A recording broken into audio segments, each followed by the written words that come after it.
ओम नमो भगवते वासुदेवाय। वासुदेवाय हरि वासुदेवाय। आइए भक्तों, आज सुनते हैं मार्गशीर्ष पूर्णिमा के दिन श्री सत्यनारायण भगवान की कथा एवं आरती। तो एक बार बोलिए प्रेम से विष्णु भगवान की जय, लक्ष्मी माता की जय। यह कथा सुनने से दुख शोक आदि को दूर करने वाला है, धन्य धान्य को बढ़ाने वाला, सौभाग्य तथा संतान को देने वाला है। प्रथम अध्याय। एक समय की बात है, नैषिरण्य तीर्थ में शौनकादि 88,000 ऋषियों ने श्री सूत जी से पूछा, हे प्रभु, इस कलयुग में वेद विद्या रहित मनुष्य को प्रभु भक्ति किस प्रकार मिल सकती है तथा उनका उद्धार कैसे होगा। इसलिए हे मुनि श्रेष्ठ, कोई ऐसा व्रत कहिए जिससे थोड़े समय में पुण्य प्राप्त होवे तथा मन वांछित फल मिले। ऐसा कथा सुनने की हमारी इच्छा है। सर्वशास्त्र ज्ञाता सूत जी बोले, हे वैष्णव, मैं पूज्य आप सबने सर्व प्राणियों के हित की बात पूछी है। अब मैं उस श्रेष्ठ व्रत को आप लोगों से कहूँगा जिस व्रत को नारद जी ने लक्ष्मी नारायण से पूछा था। एक समय योगी राज नारद जी दूसरे के हित की इच्छा से अनेक लोकों में घूमते हुए मृत्यु लोक में आ पहुँचे। वहाँ बहुत योनियों में जन्मे हुए प्रायः सभी मनुष्यों को अपने कर्मों के द्वारा अनेक दुखों से पीड़ित देखकर सोचा कि किस यत्न के कारण से निश्चय ही इनके दुख का नाश हो सकेगा। नारद ऐसा मन में सोचकर विष्णु लोक को गए। वहाँ श्वेत वर्ण और 4 भुजा वाले देवों के इस नारायण को, जिनके हाथ में शंख चक्र गदा और पद्म थे तथा वरमाला पहने हुए थे, देखकर स्तुति करने लगे। हे भगवान, आप अत्यंत शक्ति से संपन्न है, मन तथा वाणी भी आपको नहीं पा सकती। आपका यदि मध्य और अंत नहीं है, निर्गुण स्वरूप सृष्टि के कारण भूत व भक्तों के दुखों को नष्ट करने वाले हो, आपका मेरा नमस्कार है। नारद जी से इस प्रकार की स्तुति सुनकर विष्णु भगवान बोले, हे मुनि श्रेष्ठ, आपके मन में क्या है? आपका यहाँ किस काम के लिए आगमन हुआ है? निसंकोच कहो। तब नारद मुनि बोले, मृत्यु लोक में सब मनुष्यों को अनेक योनियों में पैदा हुआ है। अपने कर्मों के द्वारा उनके प्रकार के दुखों से दुखित हो रहे हैं। हे नाथ, मुझ पर दया रखते हैं तो बतलाइए कि उन मनुष्यों के सब दुख थोड़े से प्रयत्न से ही कैसे दूर हो सकते हैं। श्री भगवान जी बोले, हे नारद, मनुष्य की भलाई के लिए तुमने बहुत अच्छी बात पूछी है। जिस व्रत के करने से मनुष्य मोह से छूट जाता है, मैं वह कहता हूँ, सुनो। बहुत पुण्य देने वाला है। स्वर्ग तथा मनुष्य लोक दोनों में दुर्लभ एक उत्तम व्रत है। आज मैं प्रेम वश होकर तुमसे कहता हूँ, सत्यनारायण का यह व्रत अच्छी तरह विधान पूर्वक करके मनुष्य तुरंत ही यहाँ सुख भोग कर मरने पर मोक्ष को प्राप्त होता है। श्री भगवान के वचन सुनकर नारद मुनि बोले, उस व्रत का क्या फल है, क्या विधान है, किसने यह व्रत किया है और किस दिन यह व्रत करना चाहिए, विस्तार से बतलाइए। भगवान बोले, दुख शोक आदि को दूर करने वाला, धन्य धान्य को बढ़ाने वाला, सौभाग्य तथा संतान को देने वाला यह व्रत सब स्थान पर विजयी करने वाला है। भक्ति और श्रद्धा के साथ किसी भी दिन मनुष्य श्री सत्यनारायण भगवान के शाम के समय ब्राह्मणों और बांधवों के साथ धर्मपरायण होकर पूजा करे। भक्ति भाव से नवेद, केले का खम्भ, घी, दूध और गेहूं के चूर्ण सवाया लबे गेहूं के अभाव में साठी के चूर्ण, शक्कर तथा गुड़ ले आए और सब भक्षण योग पदार्थ जमा करके भगवान को अर्पण कर देवे तथा बंधुओं समेत ब्राह्मणों को भोजन करवावे। तत्पश्चात स्वयं भोजन करके नित्य गीत आदि का आचरण कर सत्यनारायण भगवान को स्मरण करते हुए समय व्यतीत करे। इस तरह व्रत करने पर मनुष्य की इच्छा निश्चय ही पूरी होती है। विशेषकर कली काल में भूमि पर यही मोक्ष का सरल उपाय है। इति श्री सत्यनारायण व्रत कथा प्रथम अध्याय संपूर्ण। तो एक बार बोलिए प्रेम से श्री सत्यनारायण भगवान की जय। द्वितीय अध्याय। सूत जी बोले, हे ऋषियों, जिन्होंने पहले समय में इस व्रत को किया है उनका वृत्तांत कहता हूँ, ध्यान से सुनो। सुंदर काशीपुरी नगरी में अति निर्धन ब्राह्मण रहता था। वह भूख और प्यास से बेचैन हुआ नित्य ही पृथ्वी पर घूमता था। ब्राह्मणों से प्रेम करने वाले भगवान ने ब्राह्मण को दुखी देखकर बूढ़े ब्राह्मण का रूप धरकर उसके पास जा आदर के साथ पूछा, हे गरीब, नित्य दुखी हुआ पृथ्वी पर क्यों घूमता है?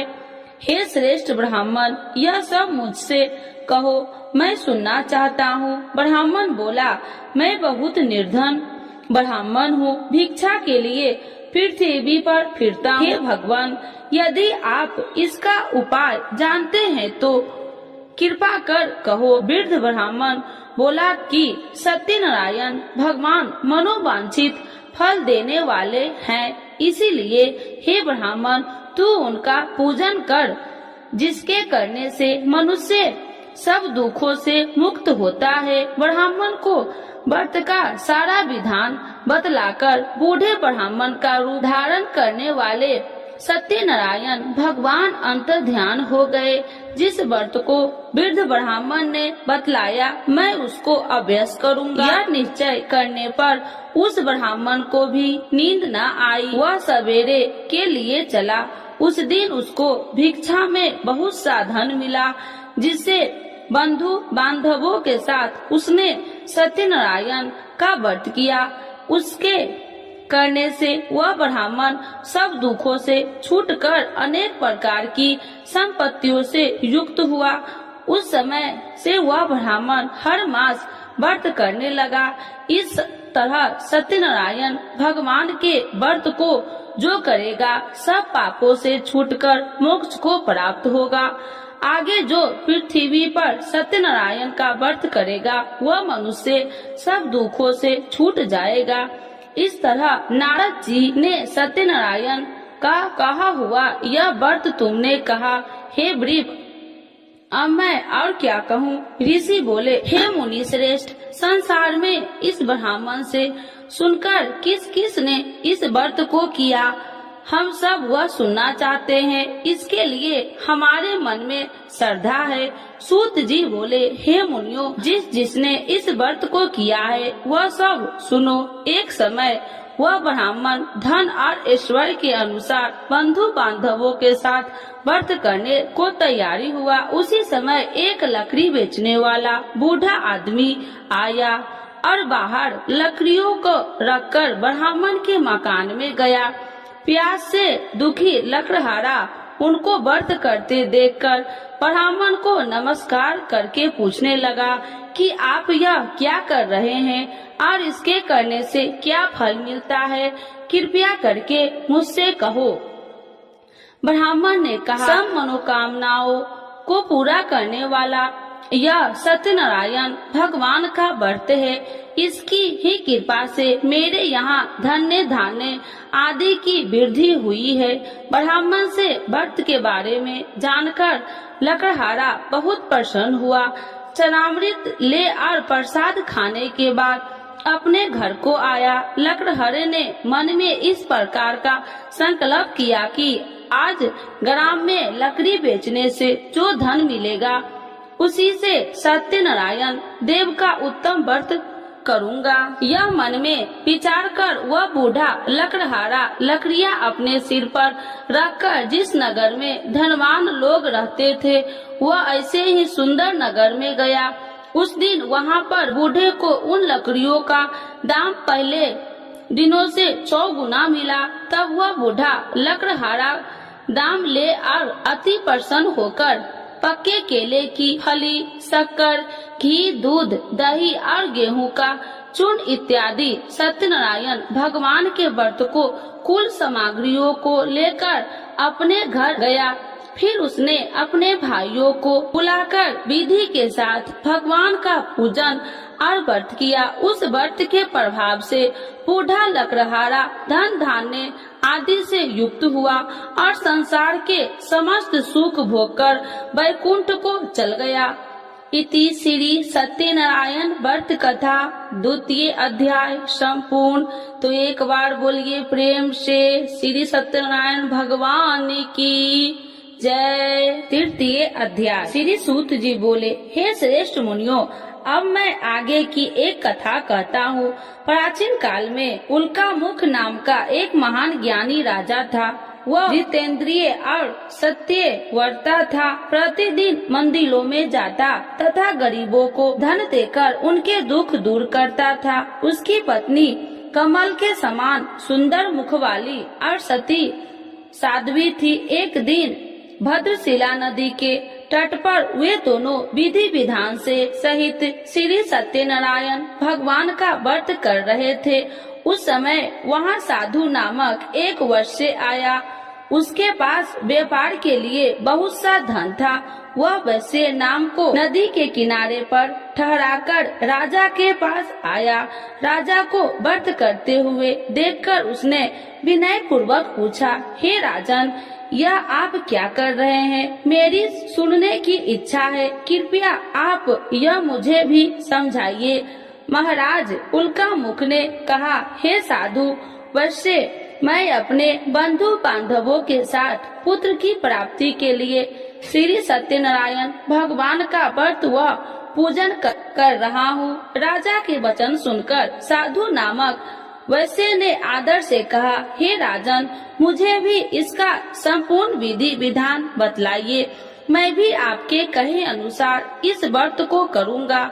मेरी भी कोई संतान नहीं है। मुझे विश्वास है कि इस उत्तम व्रत को करने से अवश्य ही मुझे भी संतान होगी। राजा से व्रत के सब विधान सुन व्यापार से नियुक्त हो वह वैसे सुख पूर्वक अपने घर आया।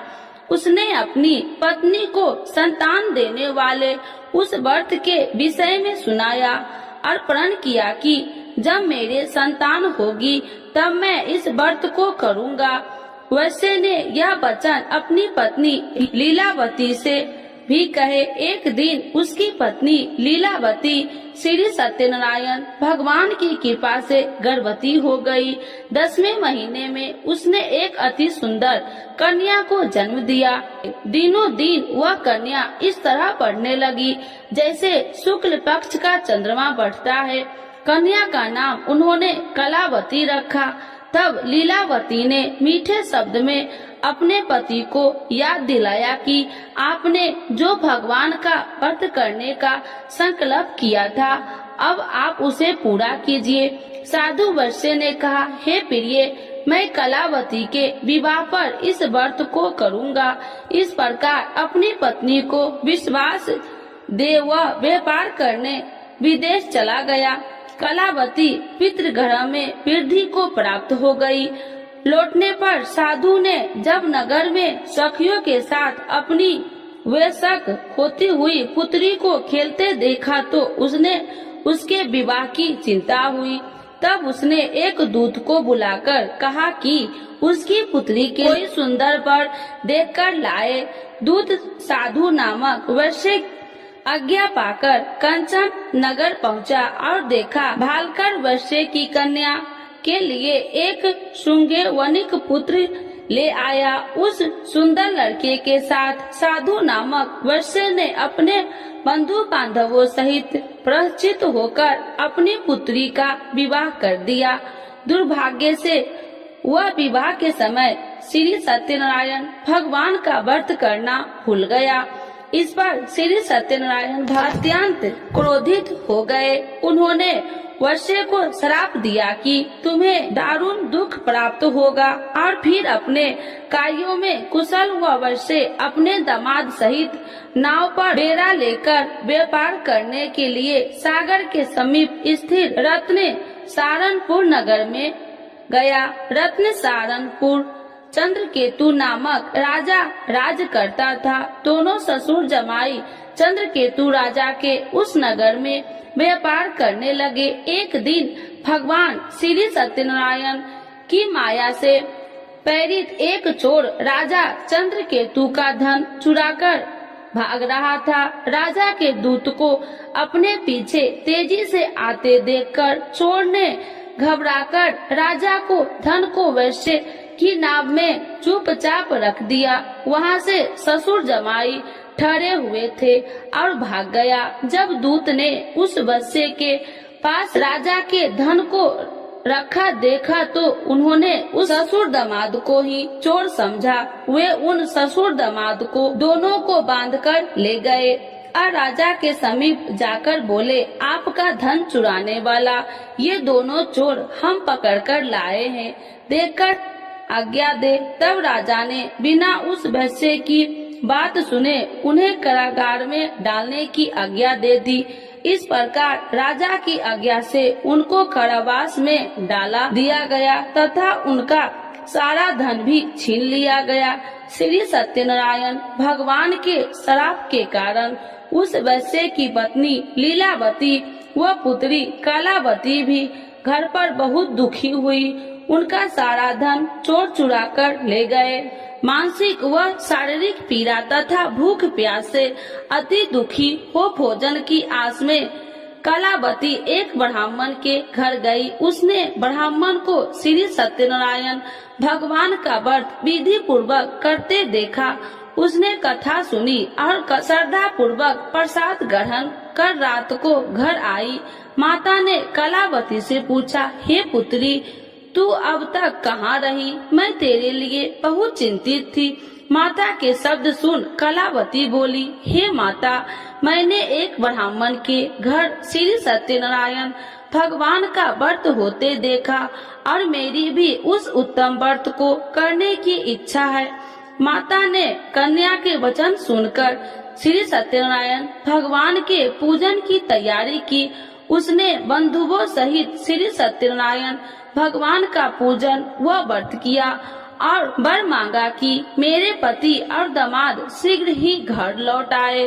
साथ ही विनती की, हे प्रभु, अगर हमसे कोई भूल हुई तो हम सबका अपराध क्षमा करो। श्री सत्यनारायण भगवान इस व्रत से संपन्न हो गए। उन्होंने राजा चंद्रकेतु को स्वप्न में दर्शन देकर कहा, हे राजन, जिन दोनों वैश्यों को तुमने बंदी बना रखा है वे निर्दोष है। उन्हें प्रातः ही छोड़ दो। उनका सब धन जो तुमने अधिग्रहित किया है लौटा दो, अन्यथा मैं तुम्हारा राज्य, धन, पुत्र आदि सब नष्ट कर दूंगा। राजा से ऐसे वचन सुनकर भगवान अंतर ध्यान हो गए और फिर प्रातः काल राजा चंद्रकेतु के दरबार में सबको अपना स्वप्न सुनाया और सैनिक को आज्ञा दी कि दोनों वैश्य को कैद से मुक्त कर दरबार में ले आओ। दोनों ने आते ही राजा को प्रणाम किया। राजा ने कोमल वचनों से कहा, हे महामुने भावो, तुम्हें अज्ञानतावश ऐसा कठिन दुख प्राप्त हुआ है। अब तुम्हें कोई भय नहीं, तुम मुक्त हो। इसके बाद राजा ने उनको नए नए वस्त्राभूषण पहनाए तथा उनकी जितना धन लिया था उसको दोगुना लौटाकर आदर से विदा किया। दोनों वैश्य अपने घर को चल दिए। इति श्री सत्यनारायण व्रत कथा तृतीय अध्याय संपूर्ण। तो एक बार बोलिए प्रेम से विष्णु भगवान की जय। चतुर्थ अध्याय। सूत जी ने आगे कहा, वैश्य ने यात्रा आरंभ कि और अपने नगर को चला। अनेक थोड़ी दूर आगे बढ़ने पर दंडी वेशधारी श्री सत्यनारायण भगवान ने उसकी परीक्षा लेने हेतु उससे पूछा, हे वैश्य, तेरी नाव में क्या है? अभिमान वणिक हंसता हुआ बोला, हे दंडी, आप क्यों पूछते हैं? क्या धन लेने की कामना है? मेरी नाव में तो बेल के पत्ते भरे हैं। वैश्य ने ऐसे वचन सुनकर दंडी वेशधारी श्री सत्यनारायण भगवान बोले, तुम्हारा वचन सत्य हो। ऐसा कहकर वे वहाँ से चले गए और कुछ दूर जाकर समुद्र के तट पर बैठ गए। दंडी महाराज के जाने के पश्चात वैश्य ने नित्य क्रियाओं से निपुण होने के बाद नाव को ऊंची उठी देखकर अचंभा किया तथा नाव में बेल के पत्ते आदि देखकर मूर्छित हो जमीन पर गिर पड़ा। मूर्छित खुलने पर अति शोक करने लगा। अब उसके दामाद ने कहा, आप शोक न करे, यह दंडी महाराज का श्राप है, अतः हमें उनकी शरण में ही चलना चाहिए, वही हमारे दुखों का अंत करेंगे। दामाद के वचन सुनकर वह वैश्य दंडी भगवान के पास पहुंचा और अत्यंत भक्ति भाव से पश्चाताप करते हुए बोला, मैंने तो आपसे अत्यंत वचन कहे थे, उनके लिए मुझे क्षमा करे। ऐसा कहकर वह शोकातुर हो रोने लगा। तब दंडी भगवान बोले, हे वणिक पुत्र, मेरी आज्ञा से ही बार बार तुझे दुख कष्ट प्राप्त हुआ है, तू मेरी पूजा से विमुख हुआ है। तब उस वैश्य ने कहा, हे भगवान, आपकी माया को ब्रह्मा आदि देवता भी नहीं जान पाते, तब मैं मूर्ख भला कैसे जान सकता हूँ? आप प्रसन्न होइए, मैं अपनी क्षमता अनुसार आपकी पूजा करूँगा। मेरी रक्षा कीजिए और मेरी नौका को पहले के समान धन से परिपूर्ण कर दीजिए।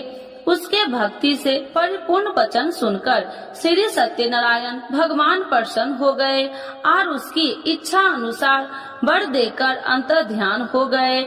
तब ससुर व दामाद दोनों ने नाव पर आकर देखा कि नाव धन से परिपूर्ण है। फिर वह विधि विधान से भगवान सत्यनारायण का पूजन कर साथियों सहित अपने नगर को चला। तब वह अपने नगर के निकट पहुंचा। तब उसने एक दूत को अपने घर भेजा। दूत ने साधु नामक वैश्य के घर जाकर उसकी पत्नी को नमस्कार किया और कहा, आपके पति अपने जमाता सहित इस नगर में समीप आ गए हैं। लीलावती और उसकी कन्या कलावती इस समय भगवान का पूजन कर रही थी। दूत का वचन सुनकर साधु की पत्नी ने बड़े हर्ष के साथ सत्यनारायण भगवान का पूजन पूर्ण किया और अपनी पुत्री से कहा, मैं अपने पति के दर्शन को जाती हूँ, तू पूजन पूर्ण कर शीघ्र आ जाना। परंतु कलावती पूजन एवं प्रसाद छोड़कर अपने पति के दर्शन के लिए चली गई। पूजन एवं प्रसाद की अवज्ञा के कारण भगवान सत्यनारायण ने रुष्ट हो उसके पति को नाव सहित पानी में डुबो दिया। कलावती अपने पति को न पाकर रोती हुई जमीन पर गिर पड़ी। नौका को डूबा हुआ तथा कन्या को रोती हुई देख साधु नामक वैश्य द्रवित होकर बोला, हे प्रभु, मुझसे या मेरे परिवार से अज्ञानतावश जो अपराध हुआ है उसे क्षमा करे। उसके ऐसे वचन सुनकर सत्यदेव भगवान प्रसन्न हो गए। आकाशवाणी हुई, हे वैश्य, तेरी पुत्री तेरा प्रसाद छोड़कर आई है, इसीलिए इसका पति अदृश्य हुआ है। यदि वह घर जाकर प्रसाद ग्रहण कर लौटे तो इसे इसका पति अवश्य मिलेगा। आकाशवाणी सुनकर कलावती ने घर पहुंचकर प्रसाद ग्रहण किया और फिर आकर अपने पति को पूर्ण रूप में पाकर वह अति प्रसन्न हुई तथा उसने अपने पति के दर्शन किए तत्पश्चात साधु वैश्य ने वही बंधु बांधवों सहित सत्यदेव का विधि पूर्वक पूजन किया। वह इस लोक के सभी प्रकार के सुख भोग कर अंत में मोक्ष को प्राप्त हुआ। इति श्री सत्यनारायण व्रत कथा चतुर्थ अध्याय संपूर्ण। एक बार बोलिए प्रेम से श्री सत्यनारायण भगवान की जय। पंचम अध्याय। श्री सूत जी बोले, हे ऋषिगण, मैं एक और कथा कहता हूँ, आप सभी ध्यान से सुनो। सदा प्रजा के लिए चिंतित तुंगध्वज नाम का एक राजा था। उसने भगवान सत्यनारायण का प्रसाद त्याग कर बहुत कष्ट पाया। एक समय राजा वन में अन्य पशुओं को मारकर बर के वृक्ष के नीचे आया। वहाँ उसने ग्वालों को भक्ति भाव से बंधु बांधवों सहित श्री सत्यनारायण जी की पूजन करते देखा, परंतु राजा देखकर भी अभिमान के कारण न तो वहाँ गया और न ही सत्यदेव भगवान को नमस्कार ही किया। जब ग्वालों ने भगवान का प्रसाद उसके सामने रखा तो वह प्रसाद छोड़कर अपने नगर को चला गया। नगर में पहुंचकर उसने देखा कि उसका सारा राज्य नष्ट हो गया। वह समझ गया कि यह सब भगवान सत्यदेव ने रुष्ट होकर किया है। तब वह वन में वापस आया और ग्वालों के समीप जाकर विधि पूर्वक पूजन कर प्रसाद ग्रहण किया तो सत्यनारायण की कृपा से सब कुछ पहले जैसा ही हो गया और लंबे समय तक सुख भोग कर मरणोपरांत वह मोक्ष को प्राप्त हुआ। जो मनुष्य इस श्रेष्ठ दुर्लभ व्रत को करेगा, श्री सत्यनारायण भगवान की कृपा से उसे धन्य धान्य की कोई कमी नहीं होगी। निर्धन धनी और बंदी बांधवों से मुक्त होकर निर्भय हो जाता है। संतानहीन को संतान की प्राप्ति होती है तथा सब इच्छाएं पूर्ण कर अंत में वह वैकुंठ धाम को जाता है। अब उनके बारे में भी जानिए जिन्होंने पहले इस व्रत को किया है। अब उनके दूसरे जन्म की कथा भी सुनिए। सतानंद नामक वृद्ध ब्राह्मण ने सुदामा के रूप में जन्म लेकर श्री कृष्ण की भक्ति एवं सेवा कर वैकुंठ प्राप्त किया। उल्का मुख नामक महाराज राजा दशरथ बने और श्री रघुनाथ का पूजन कर मोक्ष को प्राप्त हुए। साधु नाम के वैश्य ने धर्मात्मा व सत्य प्रतिज्ञ राजा मोरध्वज बनकर अपने पुत्र को और से चीर कर वैकुंठ धाम प्राप्त किया। महाराज तुंगध्वज और स्वयंभू मनु बने। उन्होंने बहुत से लोगों को भगवान की भक्ति में लीन करवाकर वैकुंठ धाम प्राप्त किया। लकड़हारा अगले जन्म में गृह नामक निषाद राजा बना, जिसने राम के चरणों की सेवा कर अपने सभी जन्मों को संवार लिया। इति श्री सत्यनारायण व्रत कथा पंचम अध्याय संपूर्ण।